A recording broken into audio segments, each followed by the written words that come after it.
ನಾನು ಕಳಿಸ್ಬೇಕಾಗುತ್ತೆ ನೋಡಿ ಪಾಪ್ ನೋಡ್ರಿ ನಾನು ಕಳಿಸ್ಬೇಕಾಗುತ್ತೆ ನೋಡಿ ಪಾಪ್ ನೋಡ್ರಿ.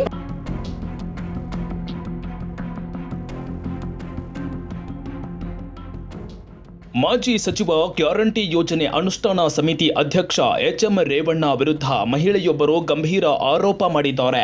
ಕಾಂಗ್ರೆಸ್ ಕಾರ್ಯಕರ್ತೆ ನಂದಿನಿ ನಾಗರಾಜ್ ಎಂಬ ಮಹಿಳೆ ರೇವಣ್ಣ ವಿರುದ್ಧ ಹಲ್ಲೆ ಆರೋಪದಲ್ಲಿ ಹೈಗ್ರೌಂಡ್ ಠಾಣೆಗೆ ಕಂಪ್ಲೇಂಟ್ ಕೊಟ್ಟಿದ್ದಾರೆ.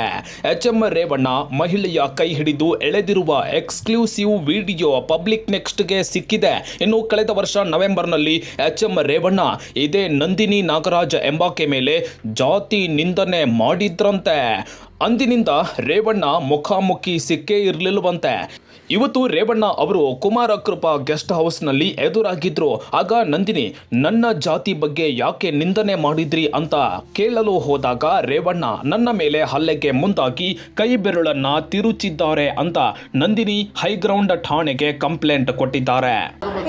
ನಾನು ಕಳಿಸ್ಬೇಕಾಗುತ್ತೆ ನೋಡಿ ಪಾಪ್ ನೋಡ್ರಿ ನಾನು ಕಳಿಸ್ಬೇಕಾಗುತ್ತೆ ನೋಡಿ ಪಾಪ್ ನೋಡ್ರಿ ನೋಡಿ ಓಕೆ ಒಂದು ನಿಮಿಷ ಒಂದು ಸೆಕೆಂಡು ಇದು ನಾನು ಕಳಿಸ್ತೀನಿ ರಾಹುಲ್ ಗಾಂಧಿಗೆ ಎಕ್ಸ್ಪ್ಲೇನ್ ಮಾಡಿ.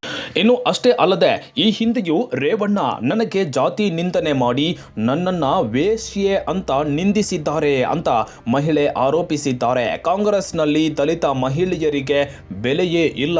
ಮಹಿಳೆಯರ ಪರವಾಗಿ ಮಾತನಾಡೋ ಉಗ್ರಪ್ಪನವರು ನನ್ನ ಮೇಲೆ ಹಲ್ಲೆ ಆಗುವಾಗ ಅಲ್ಲೇ ಇದ್ರು ಸುಮ್ಮನೆ ನಿಂತಿದ್ರು ಅಂತ ನಂದಿನಿ ಆರೋಪಿಸಿದ್ದಾರೆ. ಸದ್ಯ ನಂದಿನಿ ದೂರಿನ ಅನ್ವಯ ಹೈಗ್ರೌಂಡ್ ಠಾಣೆಯಲ್ಲಿ ಮಾಜಿ ಸಚಿವ ಎಚ್ಎಂ ರೇವಣ್ಣ ವಿರುದ್ಧ ಎನ್ಸಿಆರ್ ದಾಖಲಾಗಿದೆ.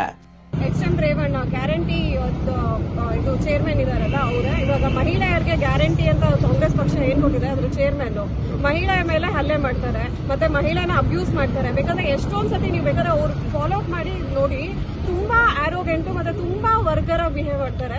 Is unfit to be politician. Okay unfit to be politician ಆಗೋದಕ್ಕೆ ನಾಲಾಯಕ್ ಆಗಿರೋರು ಮತ್ತೆ ಮಹಿಳೆಯ ನಿಂದಕರು ಅವರು ಮತ್ತೆ ಮಹಿಳೆ ಮೇಲೆ ದೌರ್ಜನ್ಯ ಮಾಡಿ ಒಬ್ಬ ದಲಿತ ಹೆಣ್ಮಕ್ಳ ಮೇಲೆ ನನ್ನ ಮೇಲೆ ದೌರ್ಜನ್ಯ ಮಾಡಿದ್ದಾರೆ. ನಾನು ಒಬ್ಬ ಆಲ್ ಇಂಡಿಯಾ ಪ್ರೊಫೆಷನಲ್ ಕಾಂಗ್ರೆಸ್ ಅಲ್ಲಿ ಸ್ಟೇಟ್ ಫೈನಾನ್ಸ್ ಸೈಟ್ ಆಗಿ ರೆಪ್ರೆಸೆಂಟೇಟಿವ್ ಮಾಡ್ತೀನಿ. ನನ್ನ ಮೇಲೆ ಈ ರೀತಿ ಹಲ್ಲೆ ಆದ್ರೆ ಬೇರೆ ಸಾಮಾನ್ಯ ಮಹಿಳೆಯರ ಗತಿ ಏನಾಗಬೇಕು? ಏನ್ ಕಾರಣಕ್ಕೆ ಹಲ್ಲೆ ಮಾಡಿದ್ದು?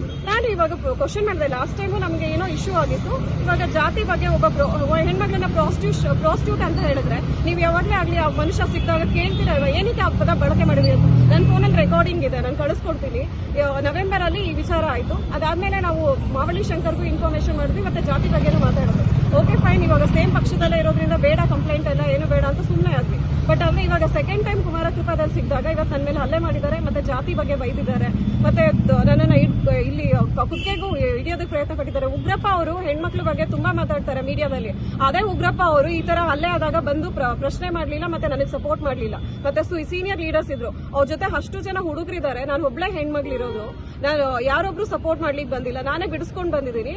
ಆಮೇಲೆ ನಾನು ಮೆಡಿಕಲ್ ಮಾಡಿಸ್ಬಿಟ್ಟು ಪೊಲೀಸ್ ಸ್ಟೇಷನ್ ಬಂದೆ. 3 o'clock ಇಂದ ಪೊಲೀಸ್ ಸ್ಟೇಷನ್ ಅಲ್ಲಿ ಕುತ್ಕೊಂಡಿದ್ದೀನಿ. ಇವಾಗ ಕಂಪ್ಲೇಂಟ್ ರಿಜಿಸ್ಟ್ರೇಷನ್ ಆಗಿದೆ.